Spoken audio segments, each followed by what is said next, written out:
Hi, Harold. I see you there. Hey, Roop. Good afternoon. Thanks for mentioning this to me. Glad to be here. Thanks for being here.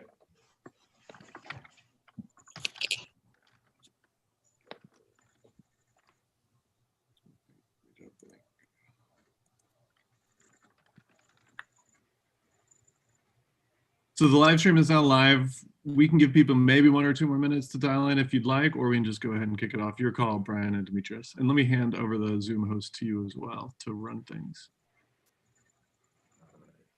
Let's give them 1 minute and then we'll start. That's where because be respectful of everybody's time today.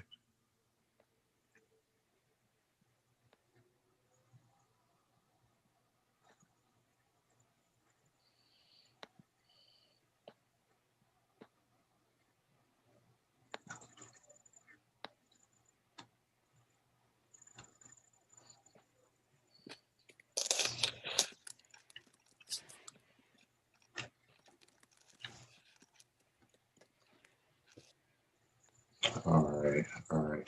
So what I'll do, we'll go ahead and get started here. And then as people join, we'll acknowledge and keep it going. But good afternoon, everyone. My name is Brian Hobbs, and I'm CEO of Proven and one of the co-organizers for the Hyperledger Atlanta meetup group. We also have Proven COO Demetrius Williams, who is on as well, who is also co-organizer of the group. I want to first thank you all for joining us today. Your presence is not required, but you took the time to join us, and we thank you for that. I want to also thank Dave Boswell from the Linux Foundation for his and the Foundation's continued support of the Atlanta Hyperledger community. And before I introduce today's speaker, I want to hand things off to David at the Linux Foundation to provide you with a few brief words. Thanks, everyone. Thank you for running this meeting, Brian and Demetrius, and thank you, Roop, for presenting. And I hope everybody here has a good time at the event. And this is an open forum. If you have questions, comments, suggestions, ideas, please do feel free to share so we can have a discussion around this topic that Roop is leading. And just as a note, the Linux Foundation is an open source project that hosts a number of different open source communities, Hyperledger being one of them. And if you are interested in learning more about how to get involved with Hyperledger as an open source community, anyone, anywhere is invited to get involved and help with any number of different things, including helping us develop the code, making use of the code, running these meetups, translating information about Hyperledger. There's all sorts of different ways that you, if you're interested, can get involved and contribute. I will drop a link in the chat to more information about how to participate in Hyperledger. I'll point to our website where there's some information. And again, you are encouraged to get involved if this is something that's of interest to you. And I'll be hanging on the call from most of this meetup. So if you have any other questions about the Linux Foundation and Hyperledger, I'm happy to answer that as well. So thank you. All right, thanks, David. So without further ado, I want to introduce our distinguished guest speaker for today, which is Roop Singh. So Roop is the founder and principal at Intuit Factory, a blockchain business strategy and consulting education firm. Roop delivered a TEDx talk in March 2019 on who owns your digital identity, blockchain, unlocking the identity revolution. He then followed up with another TEDx talk in February 2020, on which was featured on TEDx.com, how digital assets are changing the nature of value. He designed and teaches executive blockchain strategy and executes blockchain strategy, for business leaders programs. As a public speaker, Roop helps audience understand the potential impacts, pitfalls, and risk, guiding the evolution of business and society into a blockchain, IoT, and AI-driven world. His book, Profits in Chaos Blockchain Strategy to Sow and Survive Disruption, is about to release soon. So without further ado, Roop, I'm going to hand it off to you and take it away. And thank you again. Thank you, everybody, for having me. I'm excited to be here. So let's get started with just getting to know the group a little bit. So my first question is, I don't think anybody here is a blockchain newbie knowing the Hyperledger community. What I'm curious about, though, is how many of you would say that you are in the startup space as startup founders or part of the startup team, and that's really your posture in the space? You look at yourself more as a disruptor. So if you do, just put a yes in the chat box so we know who you are. I'll give you a minute to do so.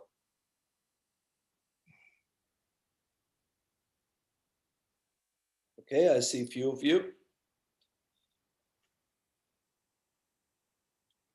Wonderful. Okay.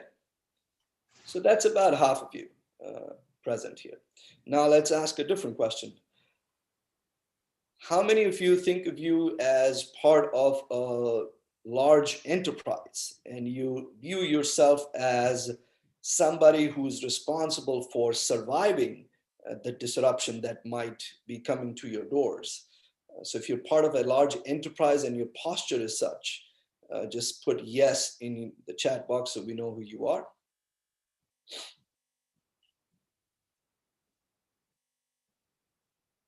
Okay. Not many on that side, I see. Okay, that's fair enough.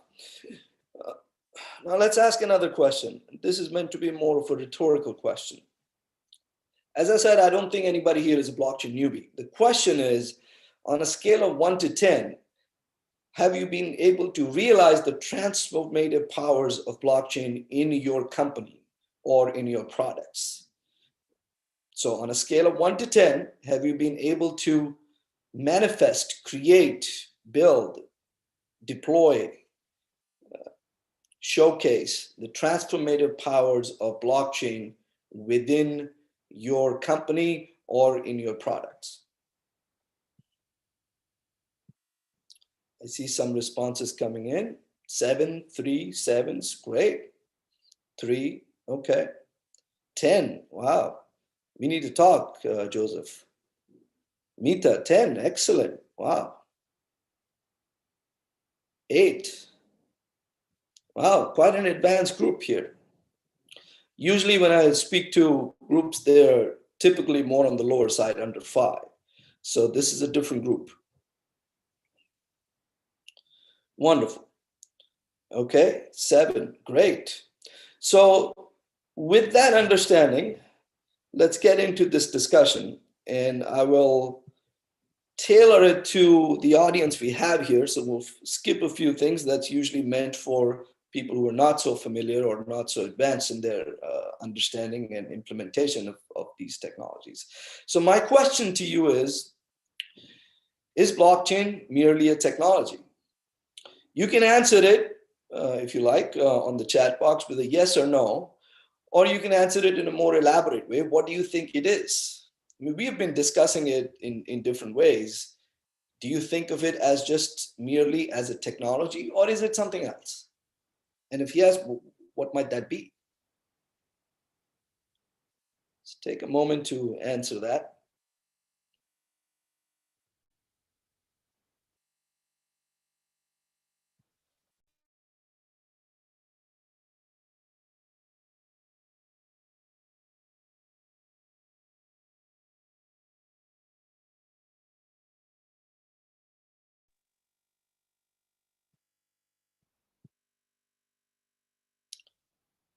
Okay, a change of mindset and info exchange. Fair enough. Any other thoughts? If you, just yes or no is fine too, and it's a rhetorical question. Not only a technology, it's secured regulation. That's an interesting point of view. Thanks, Joseph. Any other thought? Yes, in the same way as silicon chips are, or matches. Okay, thanks, Harold. As in fire, right, okay. So it's a tool that can be used for so many things as fire. Any other thoughts before we move on? It's the new internet. Okay, the way people will use it without knowing how it works, fair enough. Or transform the way we love and live. Both, Harold, I hope so. Okay, fair enough. So, yeah, no worries, Harold. Okay, it's not just merely a technology, as David says, a transparent tool, okay? So we will examine this question through this discussion. We'll get a little bit more deeper into it. Now, imagine that we were in the 1800s and the steam engine was just adopted or invented, and railroads were being laid out and trains were just being adopted. That's the stage of evolution I believe we were in about 2010, 2012 in the blockchain space. I think now in 2020, leading up to 21 and looking at the next decade, we're now in the second innings of it, a second phase of evolution, a second stage of adoption. We've gone through a lot of the grunt work. There was a lot of hype. There was almost, if you follow the Gartner curve, we went through a curve of heightened expectations or even unrealistic expectations, and then came a trough of realizing what is practically possible. And now I think in 2020 and leading up to 21, we're slowly coming out of it where some realism is setting in and some broader idea of what blockchain can do and what it needs to have in order to be transformative is settling in. So we're in the second phase of that evolution. I don't need to discuss this with you, but just to level set, because everybody has a different definition of what the hell this thing is. So I'll share with you my definition, and that's what I use to look at the world from. So to me, very simply, blockchain is a cryptographically secure distributed ledger with a shared state. I know this is not radical new information for you, but it helps to just level set with everybody on the session here. This is how I view things. And it's okay if you have a different definition. We can talk about it at some point, but that's how I used to examine things from. So here's a question. Since all of you have used blockchain in one sense or the other, and some of you say that you've even realized its transformative potential, my question to you is, can you share some reasons, some principles where blockchain makes sense to use? So this comes from a question that comes to me often. Is this a good use case for blockchain? Well, how do we decide? There are plenty of options, plenty of interesting use cases that come. And one of the criticisms of the space has been that blockchain is a solution looking for a problem, or it's a hammer looking for a nail. So again, the question to you is, when does blockchain make sense? What are the criteria, the reasons, the principles you look for to make sure that this particular use case that you're considering is an effective, valuable, appropriate use case for blockchain? And I'll pause for a minute and I'll let you answer.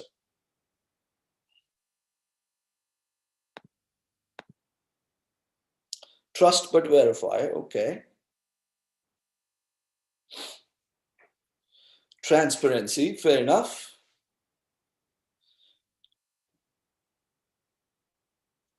Any other thoughts?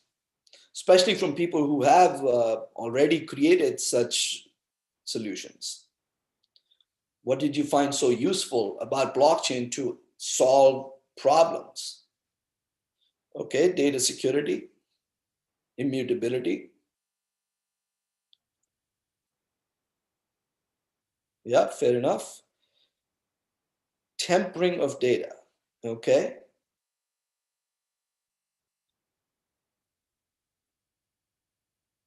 Okay, any other thoughts?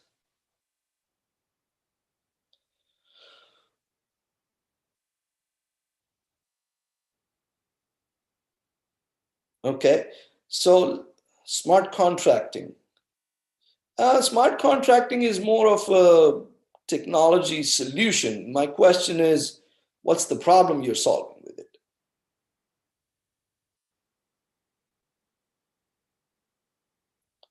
Okay.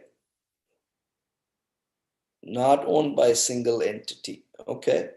All right. So let's look at some automatic contract. That's right. Automation, distributed control, trust. Fair enough. Good words there. So let's look at top 8 reasons I've come up with, and you'll find some of your own ones here. Automation. So blockchain, to me, is an ideal way to create automation in a lot of situations.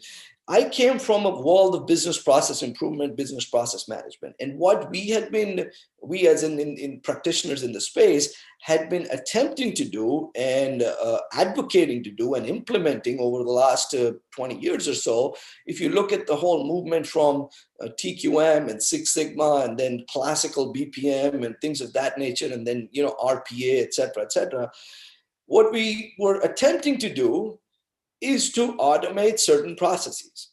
And why? To create more efficiency and also to create more effectiveness, 2 different problems to solve. So what I found is that blockchain is a technology, if implemented, almost forces you to automate. It's not a question, or it's not a choice left to not automate. Because in larger enterprises, especially, what you will find is multiple applications that some of which are manual, and the process itself, the end-to-end process, if you look at it from a wider angle throughout the supply chain of certain data or a certain asset, you will find that most of those processes were not fully automated, hence they were not most efficient. And companies would spend so much time, effort, energy to reconcile the processes and reconcile data over and over again. And that's what took the efficiency down. So what blockchain allowed us to do, and in fact forced us to do, is to look at a wider picture, end-to-end business process with all the partners and all the supply chain players together, and then say, okay, we are going to get everybody on the same network, and we're going to agree to the same set of rules, same set of business processes, and we're going to force everybody to automate it in a way if you want to join this platform. And that's a benefit. When that happens, you can increase efficiency. You don't have to spend almost that amount of time, effort, energy to get timely data, to reconcile data over and over again. So to me, blockchain is business process automation. Moving on, authenticity. One of the biggest challenges that we see is proving authenticity of data. It's either you can only verify but not validate, or you have the need to reconcile data over and over again, as I said before. So the challenge was to create something that was authentic and believable so that I can believe in this version of truth, and I don't have to have multiple versions of truth and then looking around for which one is actually truly real in this moment. So what blockchain does through its abilities of, it gives us immutability, it gives us auditability, and it gives us provenance. And that's a major power. That power was not available in a lot of the technologies before. We can have trust in the said data once it's on the chain, but we do have to be mindful of what goes on the chain in the first place.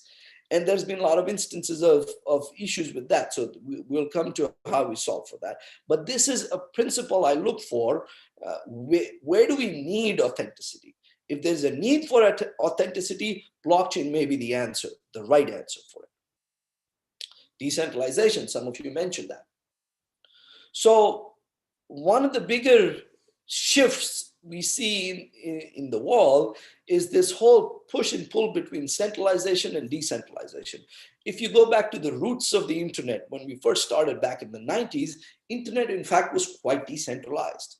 But slowly what we saw is emergence of a lot of portals, if you will, that centralized our experience of the internet. And some of them are known as Facebook, Amazon, Instagram, et cetera, et cetera. So what we now see is a pull towards a little bit more of decentralization. And I don't think there is a utopian ideal somewhere. It will continue to be a push and pull, and it will depend on a lot of the business models that we come in.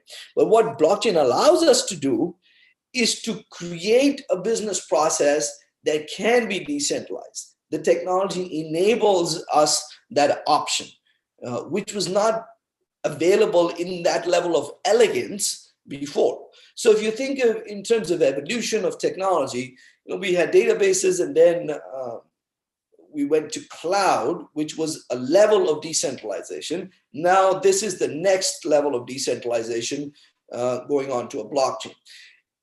Even within that, I hear a lot of criticisms on that aspect as well. I mean, if you look at the major blockchain networks today, some might argue that a lot of them are centralized, which is true. So that's why I don't think there is a utopian ideal anywhere. It's a push and a pull. But if you are looking for decentralization, if you're looking to solve that problem, blockchain may be the answer.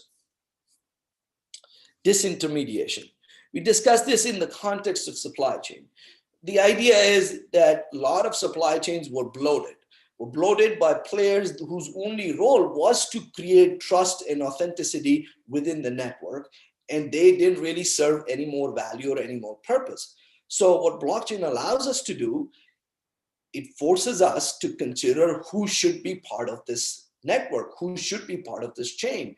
And only the ones that add true value will be part of this chain. If you don't, then you are in the line to be disintermediated. Proof of ownership.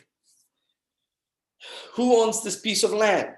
Who owns this building I'm standing in? Who owns your building? These are questions that have plagued us for centuries. If you go to some more underdeveloped countries, you will find that these records are just written on ledgers, which are sitting in some old warehouse in some dark alley somewhere, in some dark warehouse somewhere. And it might just be very easy to change whose name is on that ledger and produce the ownership. So to me, if you're looking to have a proof of ownership where the question of ownership arises, that's where blockchain could be a good option and a good solution. Reason number 3, proof of authorship. Similar to the ownership idea, whose idea is it? What about the song, this video, this piece of art? So where you look for a proof of authorship, putting it on the chain and then trusting that source of truth could be a good solution. And if your problem space represents that issue, then this might be a solution for you. Eventually, it leads to transparency, as some of you said, and leading us up to trust.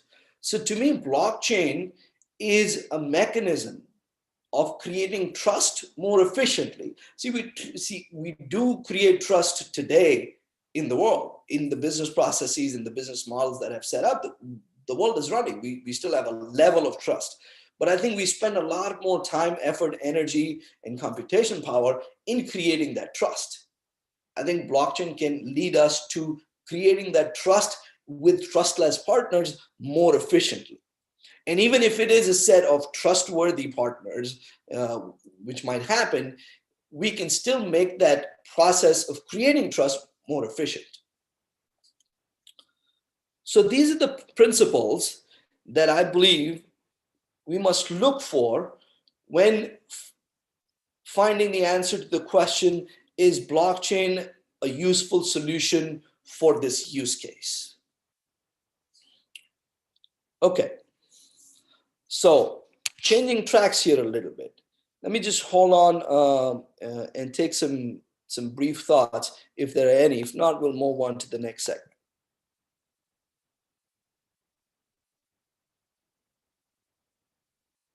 Okay, hearing none, let's move on to the next segment. So I want to take you back to the 1800s again. The time is around 1860s. The process of taking mail from one end of the United States, from one coast of the United States, the East Coast to the West Coast, used to take about 25 days. in horse buggies and carriages.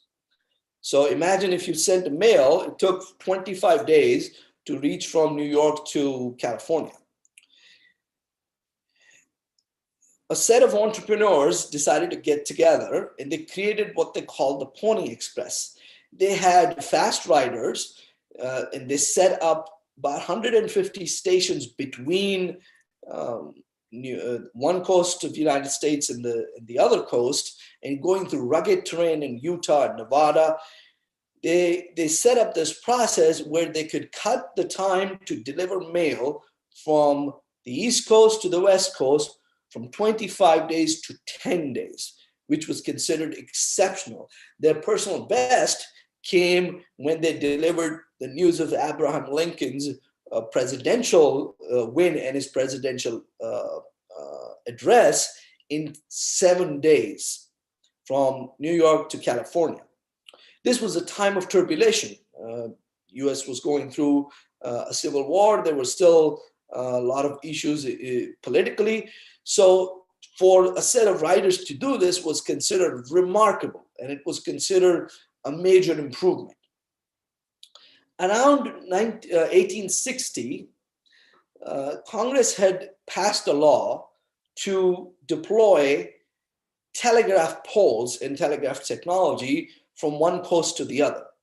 In 1962, October 23rd, I believe, 1962, the first telegraph message was sent from one coast to the other. 2 days later, the Pony Express shut down. It took a few seconds for the telegraph message to go from East Coast to the West Coast. The entrepreneurs at that time lost about $200,000 in that time of money. That is disruption. So the question is, what is disruption? To me, disruption is a radical transformative shift that makes the current state completely obsolete. And it's important to level set on this view of disruption.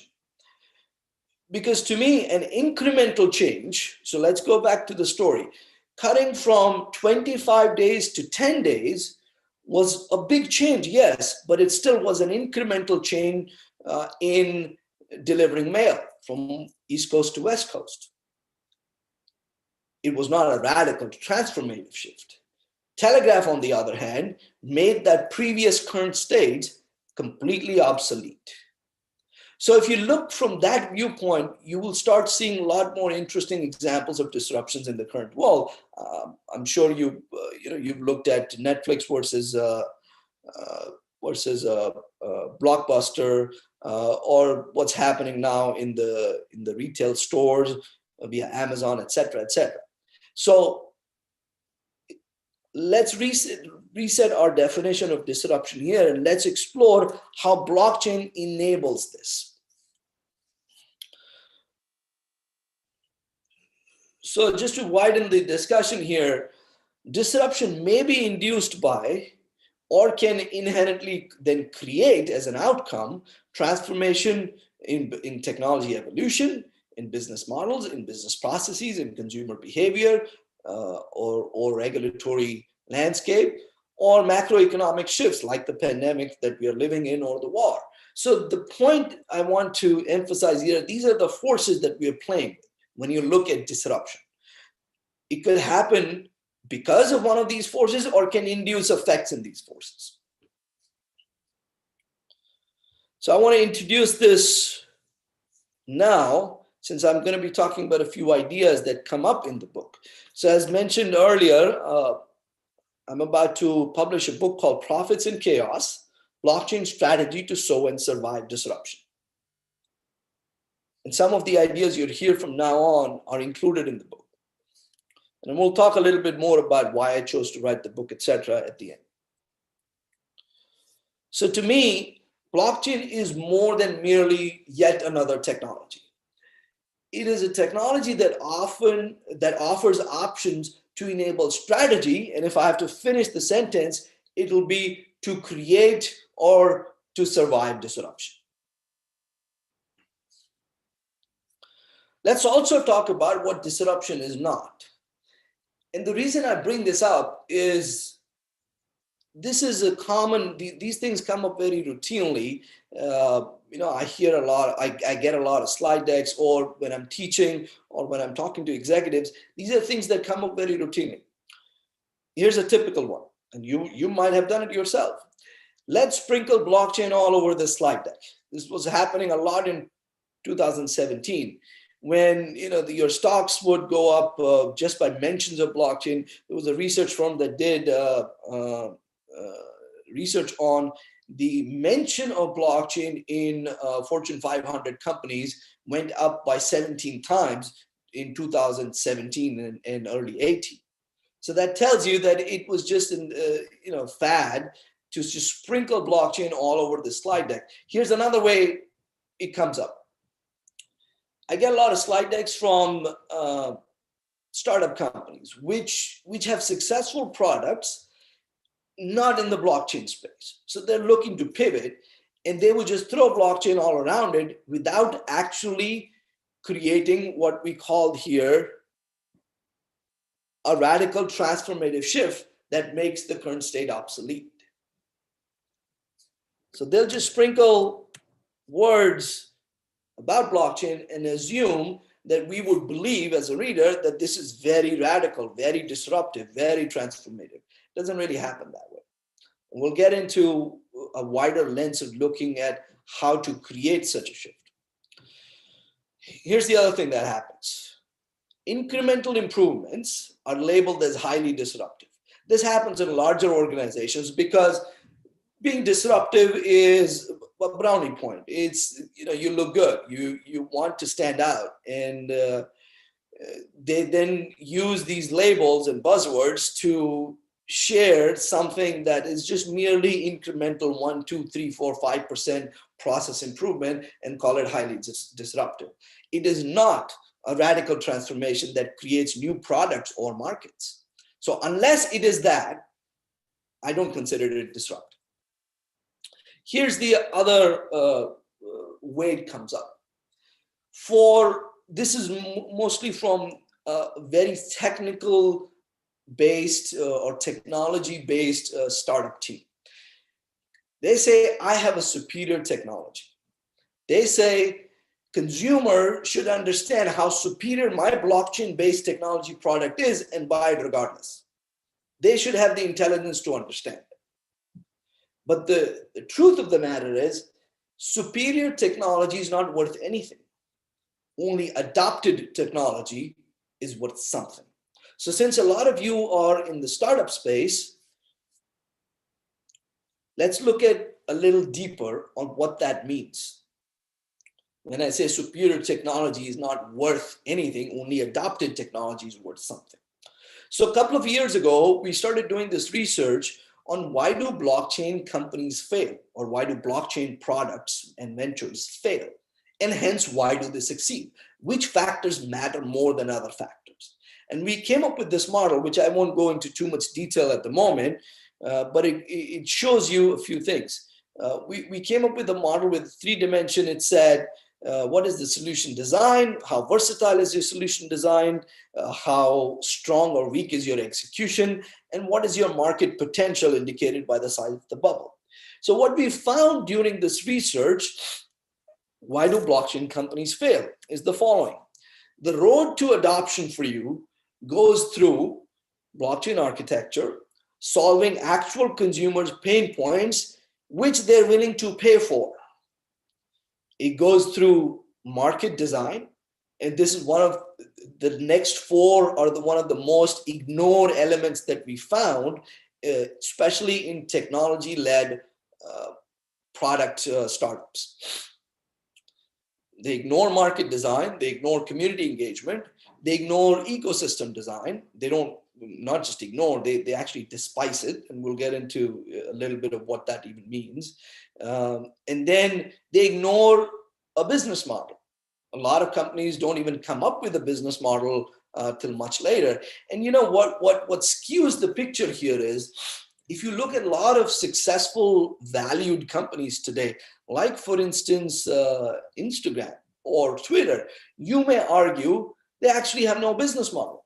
They don't make revenue. I mean, apart from if you want to call, what is that, advertisement as a business model. That's the only one they've come up with, right? There is no other revenue model behind it.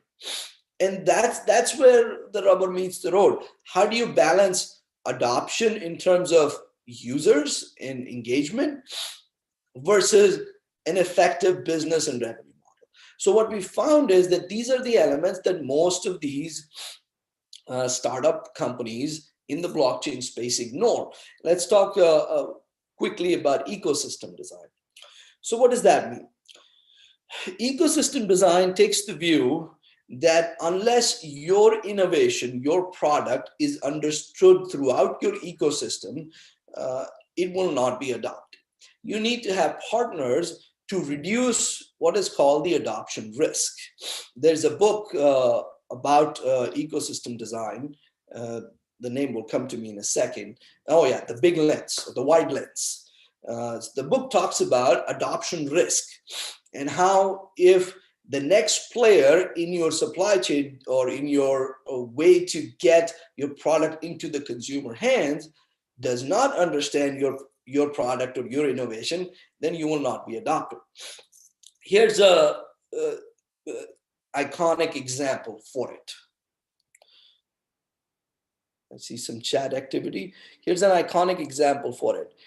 There was a famous tire company that made a tire that could run 120 miles after being punctured. Now that was a great innovation. Michelin was the tire company. They partnered with Mercedes and started putting these tires in. Everybody was very excited. You know, wow, finally we have a tire that can go on, and it can go 120 miles after being punctured. So there's some time to get this fixed, etc. It was much more expensive. And what happened is, when these tires eventually started to break down, when there was a puncture and you had to go to a shop, most of the tire repair shops did not have the equipment to repair that tire. Eventually, in a year or so, that innovation had to be phased out because nobody could replace it and customers were complaining. So what they had not considered is this individual tire shop owner and the cost and investment might take for that shop owner to have equipment to repair these tires. And that was completely, could have been negated if they had understood their adoption risk. So similar examples can be found in a lot of the technology spaces. So moving on, we talked a little bit about how startups, or why startups fail. And to me, this is part of a strategy. If you don't include these things, you actually don't have a blockchain strategy from a disruptor's or a startup standpoint. Now, let's widen the lens a little bit more. One of the challenges that I've seen is a set of intellectual hurdles that a lot of executives, especially in larger companies, are unable to jump. And this happens even in the startup space as well. People get locked into one or two elements or one or two use cases of blockchain because that's what they feel more resonant to, or that's what they understand. What is lacking is this wide picture view of blockchain as a foundational technology and what it can do. So the question is, what can blockchain do for you? So take a moment to take this in.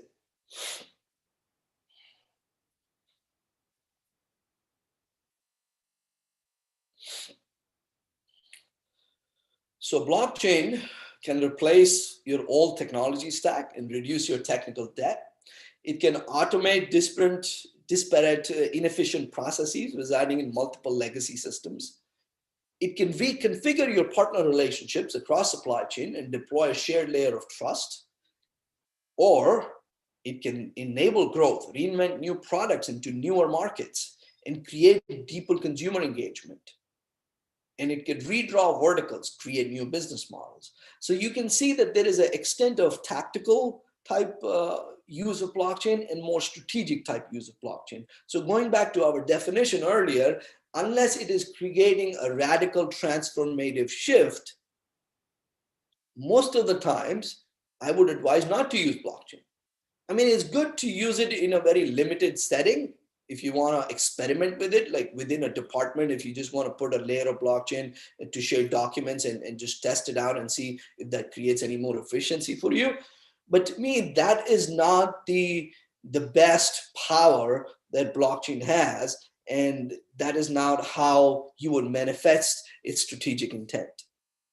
Here's another view to look at the same space.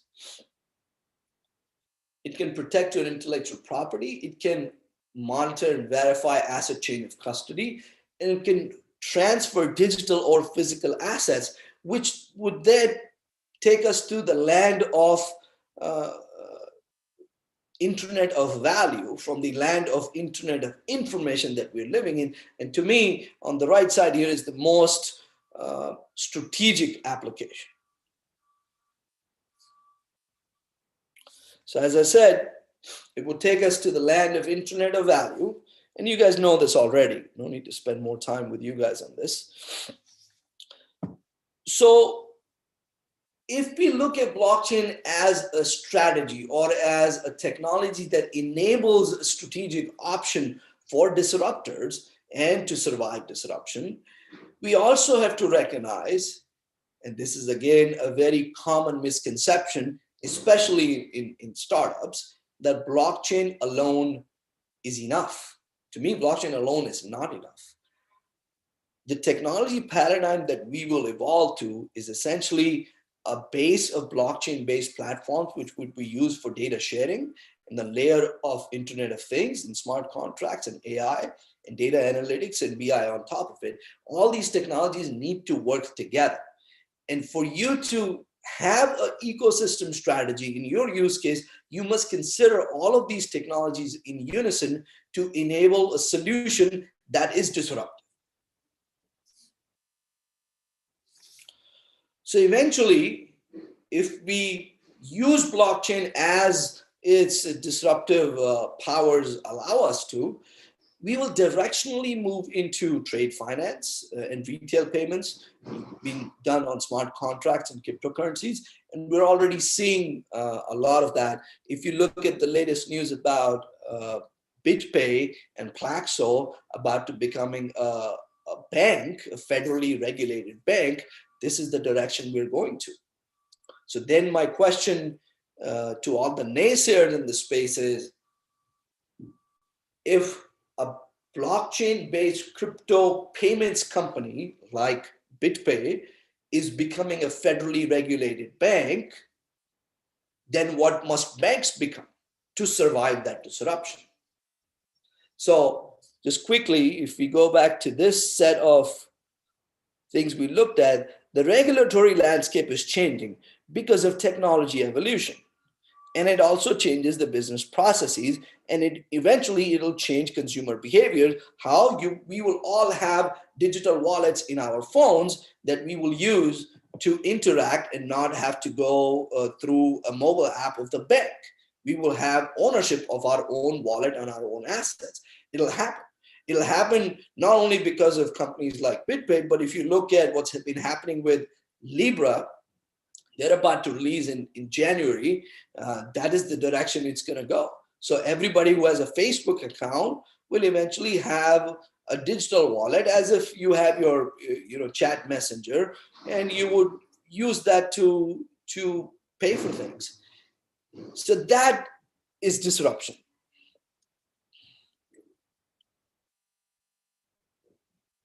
We are also going to move into a space where the underlying secure data sharing layer for all critical data, which comes from IoT devices and autonomous devices, and also AI-based technologies, will be shared on distributed ledgers or blockchain-based networks.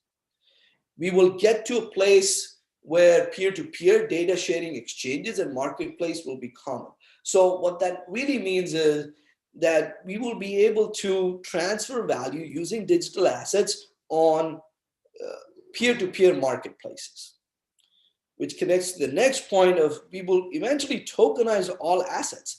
To me, and I talk a lot more about this in my second TED Talk, everything that we know as virtual or physical, which we can deem to be an asset, something of value, would eventually be tokenized. And then digital assets would be traded seamlessly on global secondary marketplaces.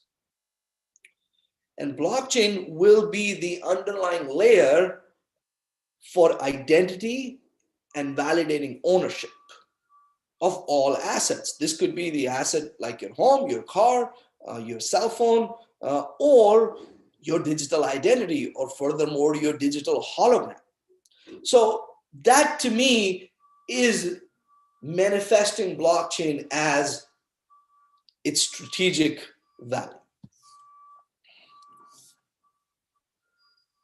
So this is like a wide lens view of different use cases for blockchain. We don't need to spend time on this. You guys know this very well. You've been in the space. Now, as in closing, let's talk about, it's not all rainbows and sunshine. I'll let you take this slide for a minute. The idea is that we still need things to change. And I think we, as I said before, we're in the second phase of evolution.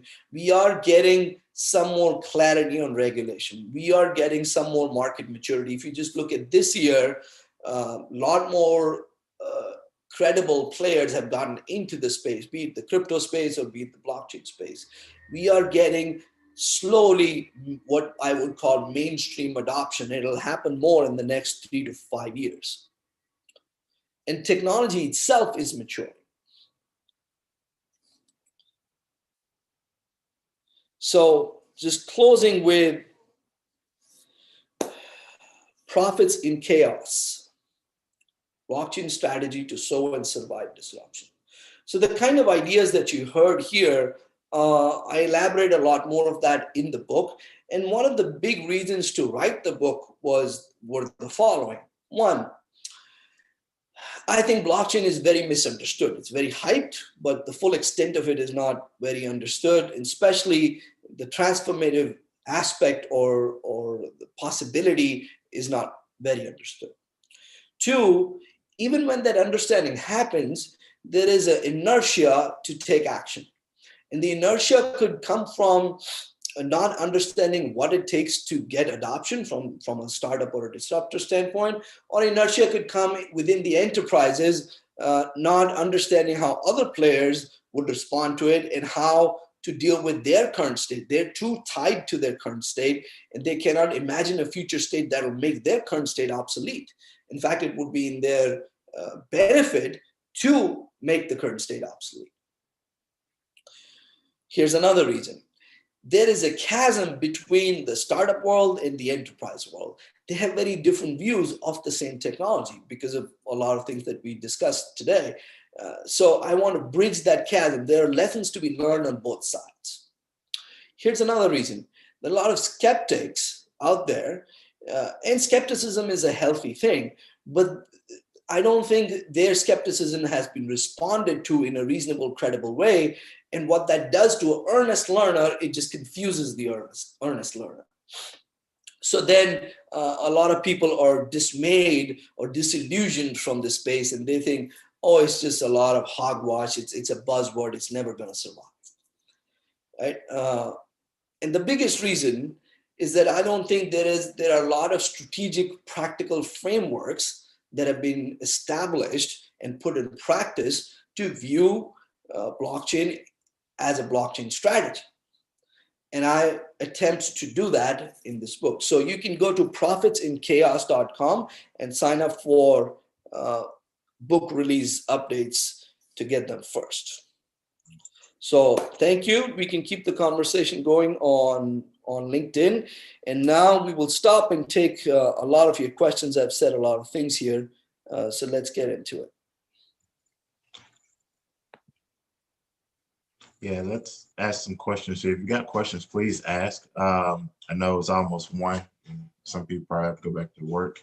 So if you got questions, definitely ask so we can get those answered. Yeah, questions, comments, or insults, everything is welcome. How was it? Was this stuff that you knew about already in some ways, and this was just, Roop talking off the rocker, or was it something useful?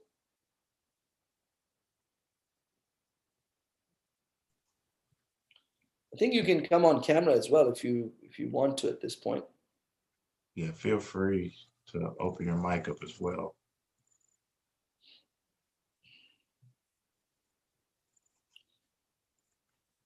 So hearing this silence, I think everybody understood everything. Or nobody understood anything. One of the two. Well, I'm going to take it that everybody understood. There's some good questions asked during the presentation and some good engagement. I definitely like to thank you, Roop, because based on the engagement, and I think everybody enjoyed and learned a lot if they didn't know, but reaffirmed some things that they probably had some questions about. So it was engaging and very informative to me. Yes, yeah, definitely see the people in the chat speaking about it. And we definitely, again, appreciate you giving this talk. And we definitely love to have you back again sometime. Yeah, absolutely. Happy to. We still have a few more minutes, so I'll wait if there are any questions or follow-ups. Roop, I'm Meeta. Hi, Meeta. Hi. I would like if you can explain more of proof of ownership and the next slide. Okay. Let's go back.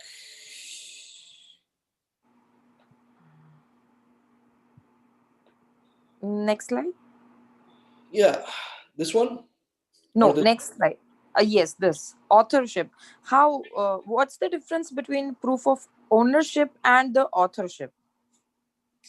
Yeah, so it's just how it's applied. Ownership is typically referred to for assets like a house, a car, a refrigerator, your watch, your phone, etc. Authorship is about intellectual property. Who created something, be it a song, a video.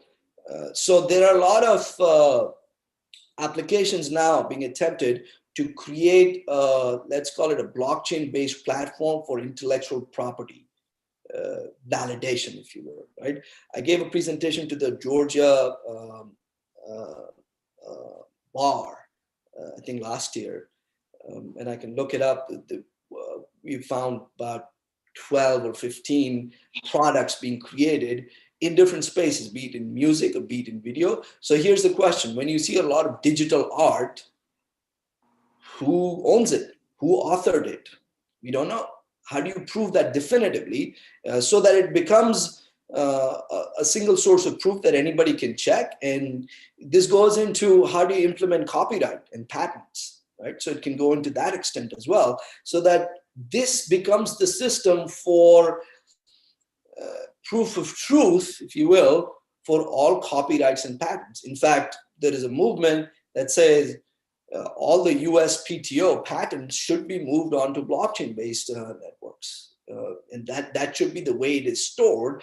And there should be an easier consumer-friendly way for people to ping that source, ping the chain or ping the underlying data source and find out if somebody already owns this thing. So isn't that the ownership only? No, it can come in both ways. I mean, authorship leads to ownership, right? So let's say I created a song, but then there is a debate on maybe somebody else created the same song at the same time, or it could be a research paper.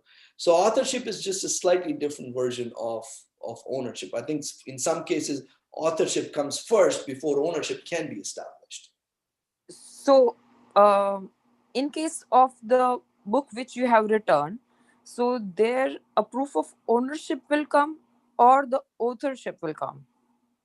Well, first of all, the book is not released or published yet. That's why you need to sign up to get updates on when it will be published and get some discounts along the way. Yes, Yeah. but assume that you have already returned it. I know that. I'm in the process of it, yes. So we will discuss both of these. As I said, these are the set of principles that I look at.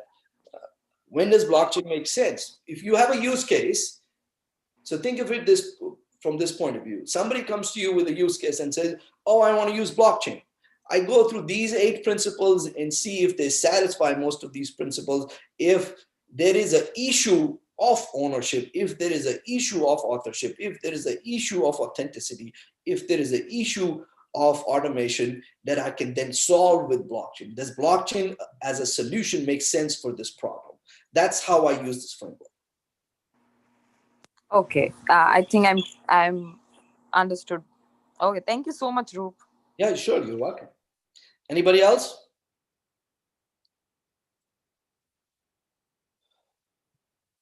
Any last parting thoughts?